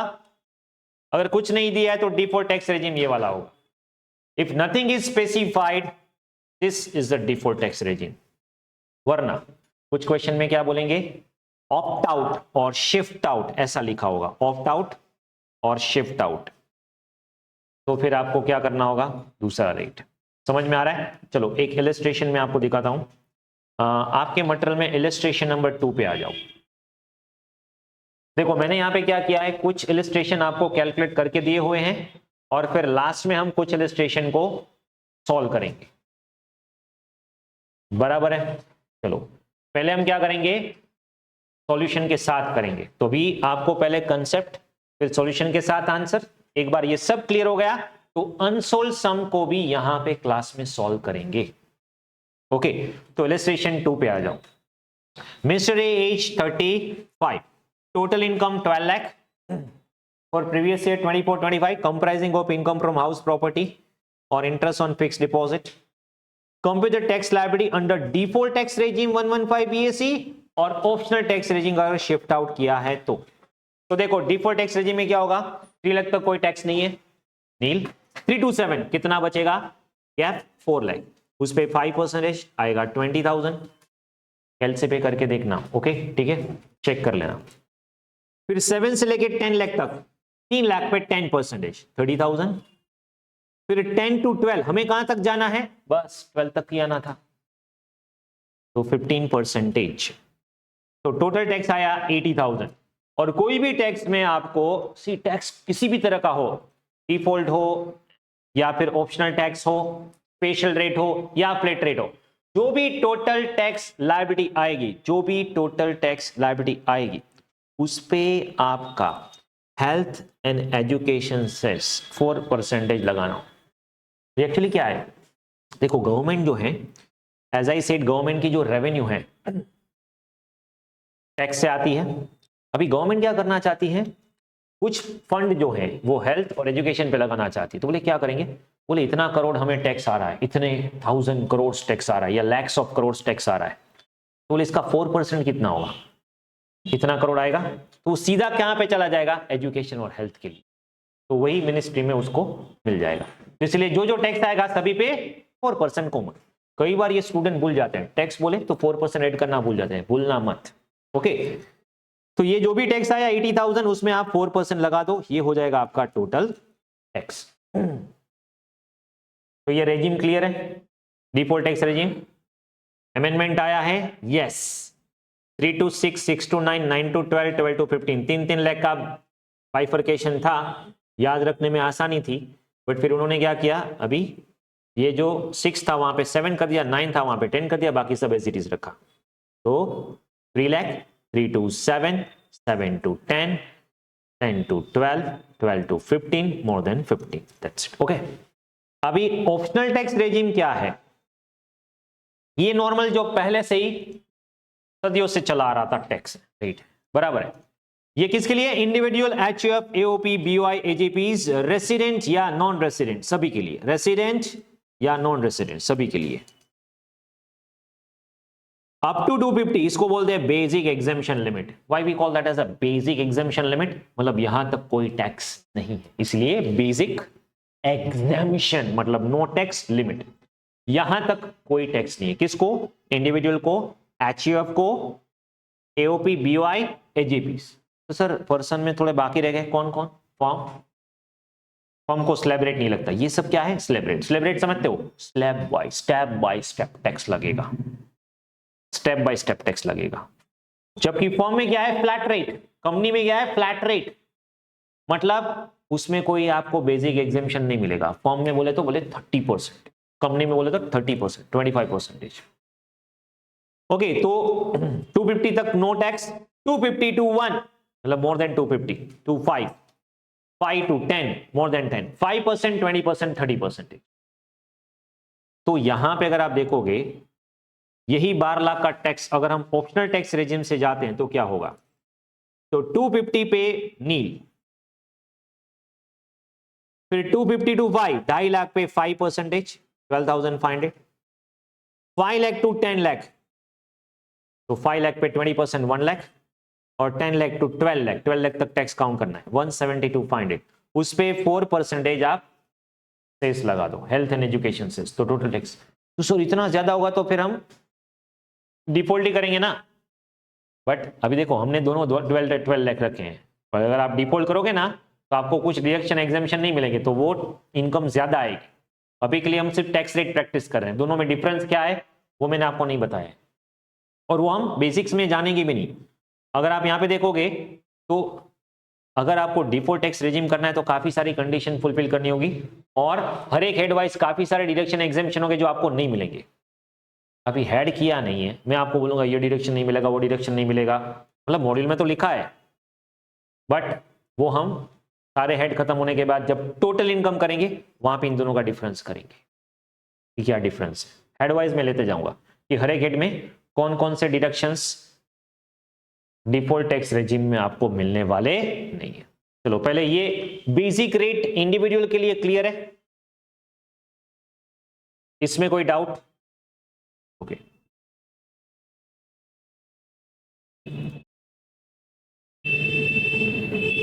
और ये जो भी डिफॉल्ट टैक्स रेजिम है सभी के लिए, individual, HUF, AOP, BOI, AJP सभी के लिए। वन मोर थिंग, जो सीनियर सिटीजन है, सीनियर सिटीजन बोले तो जिसकी एज 60 और मोर है और वो रेसिडेंट है इंडिविजुअल में। अब देखो एज की बात हुई तो फिर एचयूएफ की तो एज नहीं होगी ना, एओपी तो एज नहीं होगी, एज किसकी होती है? इंडिविजुअल की, सिंपल। तो अगर कोई इंडिविजुअल है, रेसिडेंट है और उसकी एज 60 और मोर है तो उसको बोलते हैं इनकम टैक्स में सीनियर सिटीजन। तो नॉर्मल भी सीनियर सिटीजन ही बोलते हैं। हाँ, तो 60 एज के जो भी पर्सन है उसको थोड़ा बेनिफिट मिलना चाहिए। सीनियर सिटीजन है, सीनियर है, तो उसको थोड़ा बेनिफिट मिलना चाहिए। तो बोले ठीक है, हम आपको concession, concession is already concessional, इसमें हम कहां से बेनिफिट दें? तो बोले कंसेशन में बोलना मत, मैं सीनियर हूं, मैं वेरी सीनियर हूं, 80 से ज्यादा एज है। बोले आप, हम इसमें कोई भेदभाव, ऑलरेडी कंसेशन, अभी कितना कंसेशन देंगे, बराबर। तो ये concessional optional tax, sorry default tax regime है 115 बीएसी, उसमें सीनियर हो या जूनियर हो या वेरी सीनियर हो, कोई भी एज हो, कोई भेदभाव नहीं है। बट ऑप्शनल टैक्स रेजिम है, उसमें हम डिफरेंशिएट करेंगे। ओके, तो ये याद रखना, सीनियर सिटीजन का बेनिफिट सिर्फ और सिर्फ किस में मिलने वाला है आपको? Optional tax regime.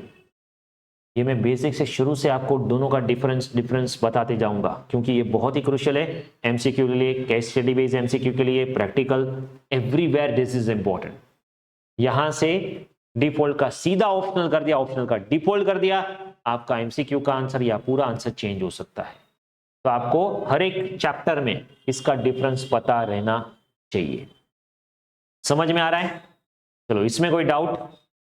तो अगर मान लीजिए 60 और मोर है, रेसिडेंट है, इंडिविजुअल है, तो 250 की जगह पे 3 लाख कर दो।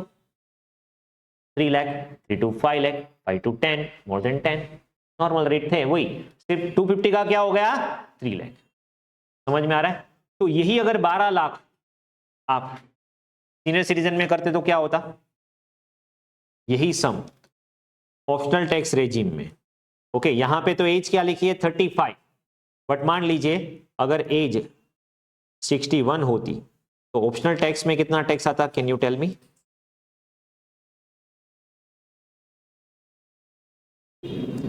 चलो बताओ। तो सिर्फ यहां पे फर्क क्या होता? यहां पे 3 लाख आ जाते हैं, 3 to 5, तो मतलब यहां पे होता 170 इंस्टेड ऑफ 170 to 500, 2500 का फर्क होता, और प्लस इसमें 4%। Is this clear? और अगर वेरी सीनियर सिटीजन है, मतलब जिसकी एज 80 और मोर है, तो जिंदा है और अर्न भी कर रहे हैं, तो यहां पे उसको हम बेनिफिट देंगे। आप तो वेरी सीनियर सिटीजन है तो आपको ज्यादा बेनिफिट मिलना चाहिए, बराबर है। तो 5 लाख तक कोई टैक्स नहीं, तो उसकी बेसिक एग्जेम्पशन लिमिट क्या हो जाएगी? 5 लाख। इसकी बेसिक एग्जेम्पशन लिमिट हो जाएगी 5 लाख। तो फिर 5 लाख के बाद तो सर सीधा 20% वाला स्लैब आएगा, 5% निकल गया। यस, वेरी सीनियर सिटीजन के लिए 5% वाला स्लैब निकल गया। तो 5 to 10 20%, अबो 10 30%। तो यही सम में अगर हम 81% जो है, 81 एज है उसका करें तो यहां पे सिर्फ 1 और 60 लगेगा, 12,500 नहीं लगेगा, 160 प्लस 4%। पहले ये छोटा सा कंसेप्ट समझ में आया, tax rate, slab rate, special rate की अभी बात नहीं हो रही है, बात हो रही है इंडिविजुअल की। क्लियर है? ओके, ये सिर्फ इंडिविजुअल में ये दोनों आएंगे। अगर एचयूएफ है उसमें तो एज ही नहीं होगा ना, एचयूएफ में तो सिर्फ ये आएगा, ये दोनों ही आएगा। मेन तो यही दो टेबल कंपेयर करना है, आइदर डिफॉल्ट और ऑप्शनल, डिफॉल्ट और ऑप्शनल। बट अगर इंडिविजुअल है, इंडिविजुअल में भी रेसिडेंट इंडिविजुअल। अभी देखो प्रॉब्लम क्या होता है पता है, टैक्स में यही सबसे बड़ी झंझट है। अब क्या बोलोगे 60 और मोर है, हमने याद रख लिया, हाँ ऑप्शनल टैक्स रेजिम में आएगा 3 लाख, 3 लाख टू 5 लाख, 5 लाख टू 10 लाख। फिर सब में लिखा होगा non resident person having age of 61, बोले 61 लिखा है 3 लाख आएगा। अरे नॉन रेसिडेंट है, यहां पे क्या लिखा है मैंने, यहां पे क्या लिखा है? Resident individual. नॉन रेसिडेंट के लिए ये बेनिफिट नहीं है, सिर्फ रेसिडेंट के लिए बेनिफिट है। तो नॉन रेसिडेंट में भले एज 61 लिखी हो, 81 लिखी है, हमें क्या फर्क पड़ता है? नॉन रेसिडेंट के लिए तो ऑप्शनल टैक्स में यही स्लैब है। Are you getting this? ये बहुत ही क्रूशियल, मतलब हर एक पॉइंट पे आपको ध्यान रखना होगा। थोड़ा सा वर्ड चेंज कर दिया ना, गए काम से, तो पूरा प्रोविजन बदल जाएगा। फिर टैक्स में होता क्या है पता है, जब एग्जाम दे के आओगे ना, अच्छे से लिख दिया, तो बोला कि इसमें सजेस्टेड आंसर आता है या पेपर आता है, फिर पता चला ये तो प्रोविजन कुछ और ही था, मैंने तो कुछ और अप्लाई कर दिया था। आपको भी नहीं पता होगा कि ये मैंने अप्लाई किया है वो गलत है, क्योंकि आपके दिमाग में नहीं है वो पॉइंट। आपको लगा 60 है तो हम ये कर देते हैं। फिर वैसे ही अगर आप देखोगे आगे रिबेट में भी ये प्रॉब्लम होगा। मतलब सब जगह पे you need to be very much careful कि ये प्रोविजन, इसलिए मतलब हमारे टाइम पे क्या होता था कि हमें तो ऐसा कुछ बाइफर्केशन करके कुछ देते भी नहीं थे, रेफरेंस बुक उठा देते, रेफरेंस बुक उठा के पढ़ देते, ओके, और उसमें जो भी अनसोल्व सम सोल्व करते थे तो फिर होता क्या था, सिर्फ फाइनल आंसर दिया होता, फिर कभी मैच ही नहीं होता था। फिर प्रॉब्लम क्या है, मैच कैसे करें, तो फिर पता चलता है ओके ये पर्सन जो है उसको एप्लीकेबल ही नहीं, हम सारा बेनिफिट लेके आ रहे हैं। फिर बड़े बड़े रेंडम लगते थे, this is not applicable to non resident, फिर वो हाईलाइट होता था ओके अभी ये नॉन रेसिडेंट को एप्लीकेबल नहीं है। तो this is how it is. One more important thing, okay हमारा असेसमेंट कौन सा है 25 26, बट इनकम किसकी होगी 1/4/24 to 31st March 25, 1/4/24 to 31st March 25। 60 as attend कब करनी है, 80 एज अटेंड कब करनी है। मान लीजिए उसका 60th बर्थडे आया, बोले फाइनेंशियल ईयर में किसी भी ईयर आप 60 के हो जाओ, जरूर नहीं पूरे साल 60 के होने चाहिए। मान लीजिए किसी का बर्थ डेट है 31 मार्च, बढ़िया है ईयर एंड में बर्थडे, तो 31 मार्च को एग्जैक्टली 60 ईयर हो रहा है, 31 मार्च 25 को एग्जैक्टली 60 ईयर हो रहे हैं। ये क्या बोलेंगे 60 और मोर फाइनेंशियल ईयर में होने चाहिए, 60 और more in financial year. Financial year बोले तो 1/4/24 से लेके 31 मार्च 25 तक किसी भी ईयर किसी भी डेट पे अगर आपका 60 या 80 हो गया तो डन। किसी का बर्थडे है 1 अप्रैल और उसका 60 ईयर खत्म होता है 1 अप्रैल 25, तो लॉजिकली स्पीकिंग ईयर फर्स्ट से शुरू होगा, तो हम एक्चुअली बर्थडे कैसे काउंट करते हैं 1st to 1st, actually year ऐसे काउंट नहीं होता। हम ऐसे बर्थडे मनाने के लिए हम बोलते हैं ओके 1 अप्रैल को ये 60 का हुआ, एक्चुअली 31 मार्च को वो 60 का हुआ। ईयर एंड कैसे होता है सोचो लॉजिकली स्पीकिंग, 1 अप्रैल से शुरू हुआ, ओके कभी ऐसे तो काउंट नहीं होगा ना, ओके 1 अप्रैल को दोपहर को 2:30 बजे उसका जन्म हुआ, तो 1 अप्रैल को दोपहर को 2:30 बजे वो 60 ईयर का हुआ, तो जस्ट बिकॉज ऑफ वो 250 को पैदा हुआ, ठीक है, तो just because of that reason एक दिन की वजह से आप उसको जो बेनिफिट 60 का मिल रहा था 80 का मिल रहा था वो पोस्टपोन हो गया। ये इनकम टैक्स डिपार्टमेंट को पता चला 2016 में, ये सब पहले से था बट पता नहीं कब क्या इनकम टैक्स डिपार्टमेंट को पता चले, मिनिस्ट्री को पता चले, तो फिर वो क्या करेंगे सर्कुलर निकालेंगे। वैसे एक सर्कुलर निकाला, सर्कुलर नंबर 28 2016 डेटेड 27/7/2016।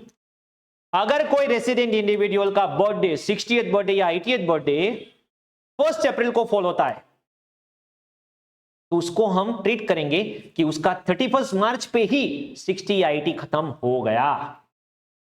और इवन इफ 1 अप्रैल को इसका बर्थडे आता है फिर भी वो फाइनेंशियल ईयर 24-25 में ही उसका सीनियर सिटीजन का स्टेटस या वेरी सीनियर सिटीजन का स्टेटस मिल गया और उसको 3 लाख और 5 लाख का बेनिफिट मिल जाएगा। समझ में आ रहा है?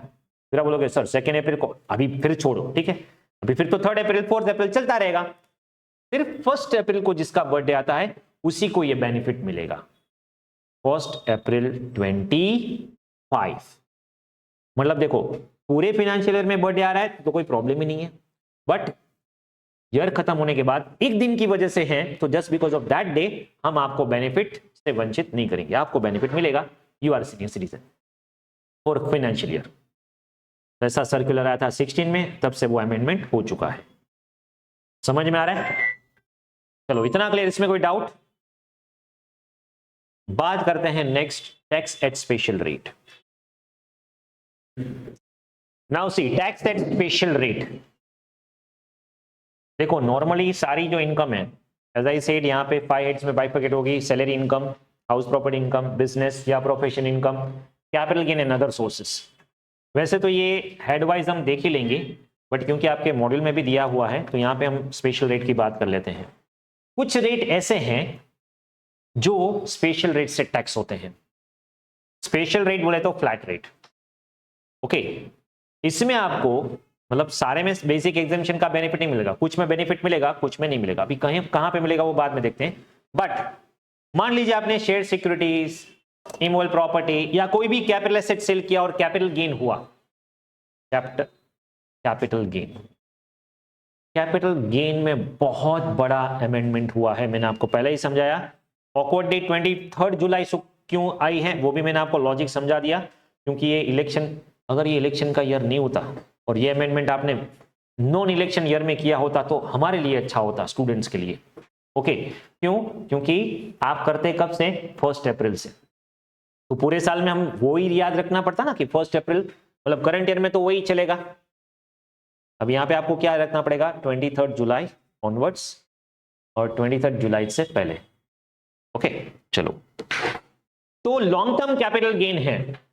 अभी लॉन्ग टर्म कैपिटल गेन और शॉर्ट टर्म कैपिटल गेन, दो तरह के कैपिटल गेन होते हैं। पहले तो कैपिटल गेन मतलब कोई भी कैपिटल एसेट जो है, और ये दोनों रेजिम के लिए है, चाहे ऑप्शनल करो या डिफॉल्ट करो, दोनों में यही लागू हो गए, बराबर। लॉन्ग टर्म कैपिटल गेन मतलब कोई भी कैपिटल एसेट सेल करते हो। कैपिटल एसेट बोले तो वो कैपिटल एसेट आप कैपिटल गेन के चैप्टर में देखेंगे, बट फिलहाल मान लीजिए gold, jewellery, house property, building, immovable property, ऐसी कोई भी प्रॉपर्टी आपने सेल की और आपको गेन हुआ, क्योंकि ये कैपिटल गेन है, क्योंकि आपकी कैपिटल एसेट से सेल होता है। अभी ये जो होल्ड करोगे वो दो तरह होल्ड करोगे, एक लॉन्ग टर्म और एक शॉर्ट टर्म। लॉन्ग टर्म मतलब बरसों पुराना हाउस आप सेल कर रहे हैं, तो बरसों पुराना अगर आप देखोगे प्राइस उसकी जो होगी वो बहुत ही कम होगी, क्योंकि इन्फ्लेशन उसमें होगा। तो बोले ठीक है, आपको इंडेक्सेशन मिलेगा। अभी इन लोगों को क्या गया, कंप्लीट इंडेक्सेशन हटाना था, फिर ओपोज हुआ, उसकी वजह से वो कंप्लीट इंडेक्सेशन हटा नहीं पाए, स्पेशली लैंड, बिल्डिंग और बोथ में, क्योंकि वहां पे इन्फ्लेशन का बेनिफिट ज्यादा मिलना चाहिए। इसीलिए हुआ क्या समझो। अभी दो एसेट की बात करते हैं, एक लैंड, बिल्डिंग और बोथ, और एक अदर लाइक गोल्ड, ज्वेलरी और एनी अदर। अभी बात करते हैं land and building. Land and building में 23 जुलाई से अगर आपने पहले ट्रांसफर किया है तो उसमें जो ट्रेडिशनल रेट लगता था पहले 20% विथ इंडेक्सेशन, वही कंटिन्यू लगेगा, क्योंकि अमेंडमेंट आया कब? एज ऑन 23 जुलाई को, जब second budget finance act number 2 आया। तो इन्होंने क्या किया, 20 का कर दिया 12.5। बोले अच्छा हुआ? अच्छा नहीं हुआ, ये 12.5 में लगा दिया विदाउट इंडेक्सेशन। तो सर इंडेक्सेशन क्या है? देखो सिंपल लैंग्वेज में मैं आपको समझाता हूं इंडेक्सेशन क्या है। मान लीजिए आपने अपना हाउस जो है वो आज आपने सेल करना चाहते हैं 23 जुलाई के बाद, फॉर एग्जांपल, बराबर है, और उसकी भी मार्केट वैल्यू है 50 लाख और आप 50 लाख में सेल कर लें। अगर आपको पूछे कि ये घर आपने खरीदा कब था, तो बोले 10 साल पहले खरीदा था, 10 लाख में। समझ में आ रहा है? 10 लाख में 10 साल पहले आपने परचेस किया हुआ था। तो बोले इन्फ्लेशन तो लगा हुआ ना, तब जो मार्केट रेट है अब मार्केट रेट है, इन्फ्लेशन लग गया। और तो हुआ क्या, नॉर्मली इसको बोलते हैं लॉन्ग टर्म गेन। मान लीजिए यही आपने 23 जुलाई से पहले ट्रांसफर किया होता तो क्या होता? तो बोले 10 लाख 10 साल पहले का है, उसको इंडेक्सेशन लगाओ। इंडेक्सेशन मतलब 10 साल पहले का इंडेक्स। इसके लिए उन्होंने CII, कॉस्ट इन्फ्लेशन इंडेक्स, जो कैपिटल गेन में दिया हुआ है वो हम डिटेल में देखेंगे। तो 10 साल पहले का इंडेक्स और अब का इंडेक्स, मान लीजिए इंडेक्स नंबर 1 आता था जिसमें आपको प्राइस करना है। मान लीजिए इंडेक्स उस साल का 100 है और करंट ईयर का 300 है, मान लेते हैं अभी समझने के लिए, बराबर। इसका मतलब क्या हुआ, आपकी वैल्यू क्या हो गई 10 लाख की 30 लाख। तो ये क्या बोलेंगे, 50 लाख में से 30 लाख माइनस करो, 20 लाख पे आपको 20% टैक्स लग जाएगा, क्योंकि आपको इंडेक्सेशन बेनिफिट मिला। तो यही घर आपने जो 10 साल पहले 10 लाख में परचेस किया था, अब परचेस करने जाओगे तो कॉस्ट क्या होगी, तो इंडेक्सेशन 3 टाइम्स हो गया, तो 30 लाख। अब फिर उन्होंने 23 जुलाई को क्या किया पता है, इंडेक्सेशन का झंझट ही हटा दो भाई। करना क्या है, बोले आपने परचेस कितने में किया था 10 लाख में, अभी कितने में सेल किया 50 लाख में, इंडेक्सेशन छोड़ो, 40 लाख का गेन हुआ आपको, उस पर 12.5%। हमने रेट तो घटा दिया ना, बट रेट आप देखो 40 लाख का 12.5 ज्यादा लग जाएगा। मेजोरिटी ऑफ द केसेस में ये ज्यादा होगा। फिर जैसे ये बजट का अमेंडमेंट आया ना, लोगों ने बहुत अपोज किया। उन्होंने बोला ठीक है हम आपको बेनिफिट देंगे, डोंट वरी। क्या बेनिफिट देंगे? आपको पहले का भी कंटिन्यू होगा, लैंड एंड बिल्डिंग में ये हम बेनिफिट देंगे। तो पहले का जो सिस्टम है वो अभी भी कंटिन्यू है। ओके, तो अगर आपने ट्रांसफर 23 जुलाई ऑनवर्ड्स किया है तो आपको दोनों कैलकुलेट करो और दोनों में से जो भी कम टैक्स है वो भरो। बेनिफिशियल टू यू, हम आपको बेनिफिट देना चाहते हैं, तो दोनों में से जो बेनिफिशियल होगा वो आप पे कर दो। सही बात है। कई बार 12.5 बेनिफिशियल होगा तो वो भर दो, और कोई केसेस में 20% कम हो रहा है तो वो भर दो। विच एवर इज लोअर, चलो आपको बेनिफिट दिया, सब लोग शांत हो गए, हाँ अच्छी बात है। समझ में आ रहा है? तो अभी ये बेनिफिट आपको मिलेगा कब? 23 जुलाई ऑनवर्ड्स। उससे पहले किया तो 20% जो पुराना रेट था वही चलेगा। बाकी कोई भी एसेट में ये बेनिफिट मिलेगा नहीं। मतलब मान लीजिए gold and jewellery, no inflation, अगर आपने 23 जुलाई तक सेल किया तो उसमें 20% विथ इंडेक्सेशन लगेगा, बट उसके बाद अभी इंडेक्सेशन हटा दिया 12.5% एलटीसीजी पे, तो एलटीसीजी का रेट 20 से कर दिया 12.5, 20 से कर दिया 12.5। समझ में आ रहा है? अगर LTCG non resident unlisted shares में हुआ है तो वो एक स्पेशल रेट नॉन रेसिडेंट के लिए 10% था, उसको भी 12.5 कर दिया। वो हम कैपिटल गेन में डिटेल में देखेंगे। एक है 112 है, देखो ये 112 में हम जो भी कैपिटल गेन कंसीडर करेंगे ना, दैट इज अदर देन 112 है, that is other than 112A। ये 112A क्या है? अगर कोई लिस्टेड शेयर्स हैं, इक्विटी शेयर आपने बाय और सेल किए, और अगर लिस्टेड हैं तो जैसे ही आप स्टॉक मार्केट में लिस्टेड शेयर्स बाय या सेल करोगे ना तो उसमें एक टैक्स लगेगा call STT, securities transaction tax. अगर मान लीजिए लिस्टेड शेयर पे वो एसटीटी सिक्योरिटी ट्रांजैक्शन टैक्स लगा हुआ है, एसटीटी लगा हुआ है, बराबर है, तो उस पे जो लॉन्ग टर्म गेन होगा वो पहले एग्जेम्प्ट हुआ करता था पूरा का पूरा। फिर 2018 में एक अमेंडमेंट आया और उसके चलते उन्होंने क्या किया, ये जो लॉन्ग टर्म गेन होगा, लाइक म्यूचुअल फंड पे गेन हुआ, इक्विटी ओरिएंटेड यूनिट्स पे गेन हुआ, लिस्टेड शेयर्स पे गेन हुआ, लॉन्ग टर्म गेन, तो उस पे पहले पूरा एग्जामिशन हुआ करता था 1038 में, वो हटा दिया और बोले हम ये सिर्फ बेनिफिट किसको देना चाहते हैं लॉन्ग टर्म गेन का? पूरे साल में 1 लाख तक जिसका गेन हुआ उसको बेनिफिट देना चाहते थे। तो जो बड़े बड़े हैं उसको टैक्स लगा दिया। तो उन्होंने क्या बोला, 1 लाख से ऊपर 10% लगेगा। लेटेस्ट अमेंडमेंट करंट ईयर में 1 लाख का हो गया 1,25,000, 1,25,000। ये लेटेस्ट अमेंडमेंट है, याद रखना। 112A में पहले जो 1 लाख तक बेनिफिट था नो टैक्स का, वो हो गया है 1 लाख से 1,25,000, और उसमें 125 से मान लीजिए आपका 1.5 लाख का गेन हुआ पूरे साल में, तो बोले 125 तक कोई टैक्स नहीं लगेगा, 25,000 पे 10%। बट 23 जुलाई से पहले ट्रांसफर किया तो उसका मतलब है 23 जुलाई के बाद ऑनवर्ड्स हुआ तो उसमें भी 10 का कर दिया 12.5। कंसेशनल बोलते थे, उसको भी एट पार विथ 12.5 लेके आए, देखो। और यही शॉर्ट टर्म होगा 111A, शॉर्ट टर्म 111A, मतलब ये ऊपर जो लॉन्ग टर्म है वही अगर शॉर्ट टर्म होगा तो 15 की जगह पे वो कर दिया 20, बट 23 जुलाई तक 15 ही है। इसका मतलब सर हमें तो दोनों ये रेट याद रखने होंगे करंट ईयर के लिए। तो हाँ, अब देखो नेक्स्ट एसेट में आएगा तो उसमें आप ऐसा ऑप्शन नहीं होगा अगर ट्रांसफर 23 जुलाई से पहले, अगर ट्रांसफर 23 जुलाई से पहले किया है तो उस ईयर में आएगा ही नहीं। नेक्स्ट असेसमेंट ईयर से आपको सिर्फ ये जो टेबल नंबर 2 है ना वही याद रखना होगा, बट क्योंकि करंट ईयर में ये आधा आधा बीच में हो रहा है इसलिए प्रॉब्लम हो रहा है। तो आपको इस पर्टिकुलर ईयर मतलब मई 25 अटेम्प्ट, सितंबर 25 अटेम्प्ट और जनवरी 26 अटेम्प्ट के लिए ये दोनों याद रखने होंगे। रिट्रोस्पेक्टिव 1/4 से करते थे तो आपका क्या जाता?